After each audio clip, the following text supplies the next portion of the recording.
ओम गुरुवे नमः। आपका अभिनंदन करता हूँ।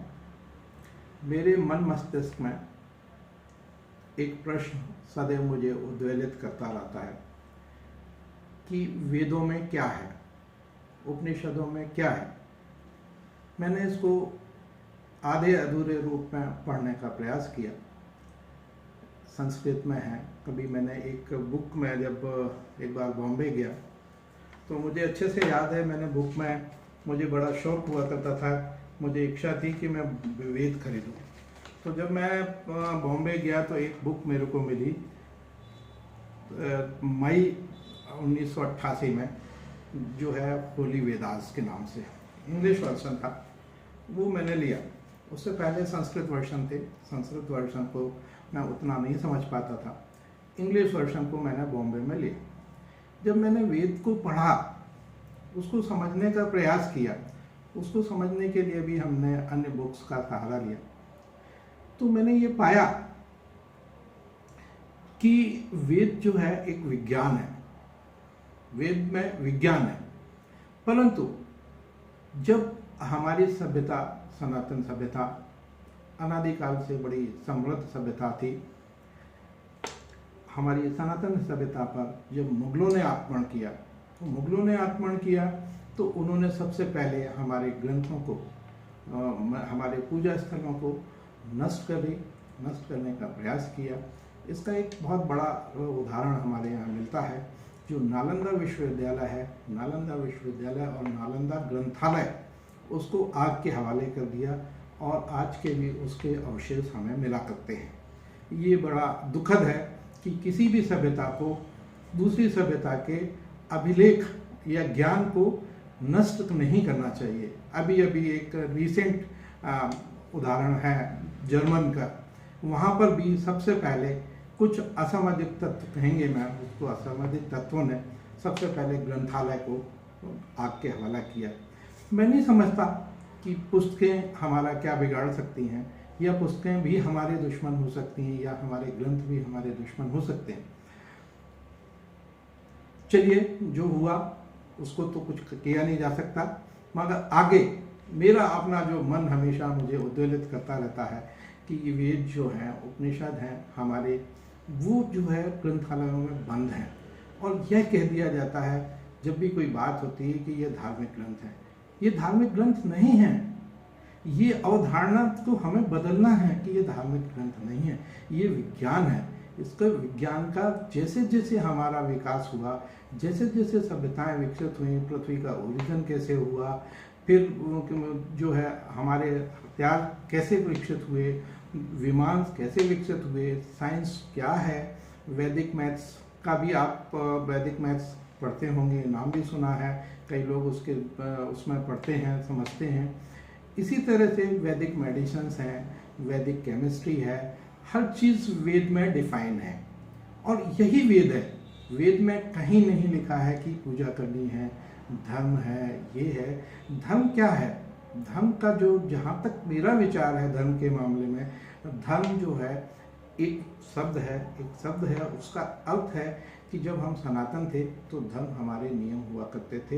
हमारा जो कानून, आज की भाषा में बात करें तो वो हमारा लॉ था, कानून था। जब मुगल्स आए तो मुगल्स ने इसको, धर्म को कानून के रूप में कहना शुरू किया, और फिर अंग्रेज आए तो अंग्रेज ने लॉ कहा। तो इसी को दृष्टिगत रखते हुए मैंने एक मंच का निर्माण किया है, जिसका नाम दिया है अभिनंदन मानव विचार एवं विकास मंच। अभिनंदन मतलब आप सबका स्वागत है। मानव के जो विचार हैं, वो विचार आपके, हर मानव, कोई भी मानव हो, उसके मन में सदैव विचार की उथल पुथल रहती है। उसके विचार हमेशा आते हैं, जाते हैं, नए नए विचार आते हैं। जो मानव किसी विचार को पकड़ के उसको कार्य रूप में परिणत कर देता है, वही शायद विकसित हो जाता है। और विचार जो है विकास की पहली सीढ़ी है। और मेरा मानना, व्यक्तिगत मानना है कि विचार से ही विकास संभव है। अतएव मैं आप सबको आमंत्रित करता हूं, आप सबका अभिनंदन करता हूं कि यदि इस विषय में आप मुझसे सहमत हैं तो इस बात को आगे बढ़ाएं कि वेद को जो है, वेद को धर्म से ना तुलना की जाए, धार्मिक ग्रंथ नहीं है ये हमारी साइंस है, और इस साइंस को ग्रंथालय से बाहर निकालें, फिर देखें, फिर इस पे हमारी संस्कृति सदैव भी ज्ञान आधारित संस्कृति रही है। वाद विवाद को हम हमेशा आमंत्रित करते हैं, और मैं भी आमंत्रित करता हूँ कि चीज़ें पढ़ो, आप ज्ञान अर्जित करो, पहले उसको समझो, फिर उस पर शास्त्रार्थ करें। तो हमारे जो भी ग्रंथ हैं वो शास्त्रार्थ की परिणति हैं, काफ़ी शास्त्रार्थ के बाद वो चीज़ें इवॉल्व हुई हैं। तो मैं पुनः आपका इस मंच पे अभिनंदन करता हूँ, और आपको एक इसका उद्देश्य आप इसमें जब देखेंगे तो मैंने सबसे पहले लिखा है ओम सर्वे भवन्तु सुखिनः, सर्वे सन्तु निरामया, सर्वे भद्राणि पश्यन्तु माँ कश्चित् दुख भाग भवेत्। इसका तात्पर्य जो है आप सबको विदित है। ये सबसे पहला प्रश्न है, इसका तात्पर्य है कि सभी सुखी हो गए, सभी रोग मुक्त रहें, सभी जीवन मंगलमय हो, कोई भी दुख का भागी ना हो। अब आप बताएं, आपसे मैं पूछना चाहूँगा कि इसमें धर्म कहाँ है? क्या सभी प्राणी सुखी नहीं रहना चाहिए, या सभी रोग मुक्त नहीं रहना चाहिए, सभी का जीवन मंगलमय नहीं होना चाहिए, कोई भी दुख का भागी ना हो? ये कल्पना कैसे की जा सकती है? और ये सुंदर कल्पना, परिकल्पना लोगों ने की है, सनातन में की है। इसके बारे में मैंने जब कोशिश की कि ये कहाँ से आया, तो मेरे को कुछ चीज़ें मिली हैं। मैं, आप तो सब विद्वान हैं, मैं नहीं समझता, मैं तो पढ़ता रहता हूँ, तो जो चीज़ें मेरे सामने आती हैं मैं कोशिश करूँगा कि वो चीज़ें आपके सामने लाऊं। तो एक अच्छी चीज़ मिली है, मैं पढ़ रहा था, तो तैत्तिरीय संहिता उपनिषद की रचना जो हरियाणा राज्य है उसके तितरम ग्राम के आसपास कहीं हुई है। जैसे कहा जाता है कि वेद व्यास द्वारा वेदों की रचना की। वेद व्यास के जो ऋषि थे वैश्वपायन एवं उनके शिष्यों द्वारा तैत्तिरीय संहिता की रचना की है, जो ईसा पूर्व 6वीं शताब्दी में होने के प्रमाण मिलते हैं। तो आप कल्पना करें कि ईसा पूर्व 6वीं शताब्दी में, तो काफ़ी पहले इसकी रचना की गई थी, और कितना सुंदर वाक्य है। इसकी आप कल्पना कर सकते हैं कि क्या कल्पना हमारे पूर्वजों ने की थी, सर्वे भवन्तु सुखिनः, सभी सुखी रहें, सभी निरोगी रहें, और सभी का मंगल हो, और सभी कोई भी दुख का भागी ना हो। तो तैत्तिरीय संहिता की जो उसमें है, इसकी रचना संभवतः, जो मैंने अभी पहले बताया, 6वीं शताब्दी ईश्वरीय पूर्व हुई थी, और इसमें 108 उपनिषदों के मुक्ति का सिद्धांत में 7वें नंबर पर यह अंकित है।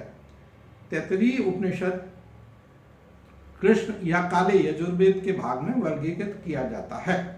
अब कृष्ण से क्या तात्पर्य है, कृष्ण या काले से शब्द का अर्थ क्या है, यह जानना भी आवश्यक है। यहाँ पे यजुर्वेद के छंदों का अव्यवस्थित विविध संग्रह, जो यजुर्वेद के छंद हैं उनका अव्यवस्थित विविध संग्रह जो है उसको कृष्ण कहा गया है, और जो व्यवस्थित है उसको शुक्ल कहा जाता है या सफेद कहा जाता है।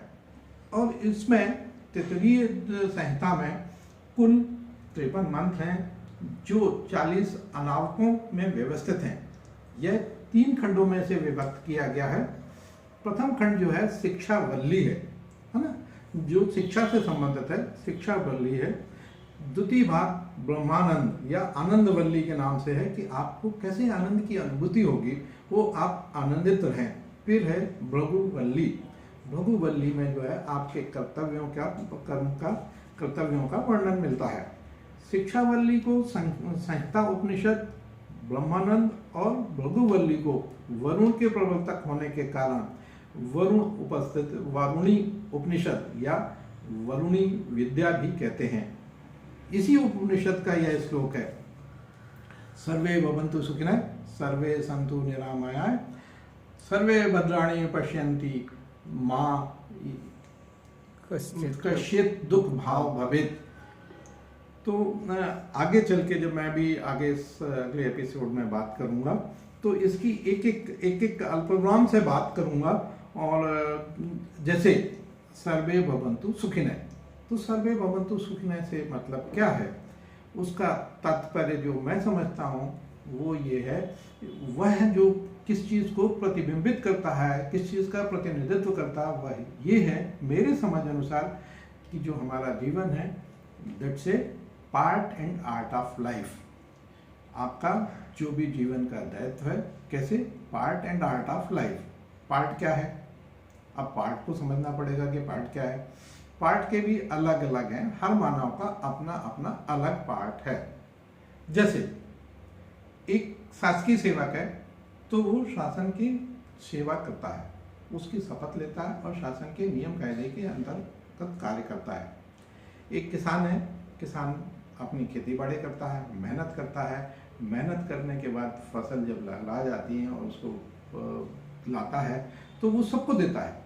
वो किसी से भेदभाव नहीं करता कि मैं ये गेहूँ हमने उपजाया है तो मैं इसको दूंगा, इसको नहीं दूंगा या किसको दूंगा, वो सबको देता है। जो भी उसके पास आता है, जो भी वायर है, जो भी उसके पास आता है उसको वो दे देता है, या जिसकी जो आवश्यकता की पूर्ति करने के लिए जो विनिमय करता है वो कभी उसमें भेदभाव नहीं करता। दूसरी चीज आती है कि ये तो हमारा पार्ट है। अब विद्यार्थी है, विद्यार्थी का भी पार्ट है कि उसको पढ़ना चाहिए। यदि वो पढ़ता है तो निश्चित रूप से उसको सफलता मिलेगी। अब आगे चल के इसमें सर्वे भवन्तु सुखिनः के पार्ट में क्या किया, हमारे आश्रम बना दिए, मतलब हमको ब्रह्मचर्य का पालन करना चाहिए। ब्रह्मचर्य के बाद आता है हमारा गृहस्थ, गृहस्थ के बाद आता है संन्यास, वानप्रस्थ, और वानप्रस्थ के बाद आता है संन्यास। ये 4 आश्रम का वर्णन है।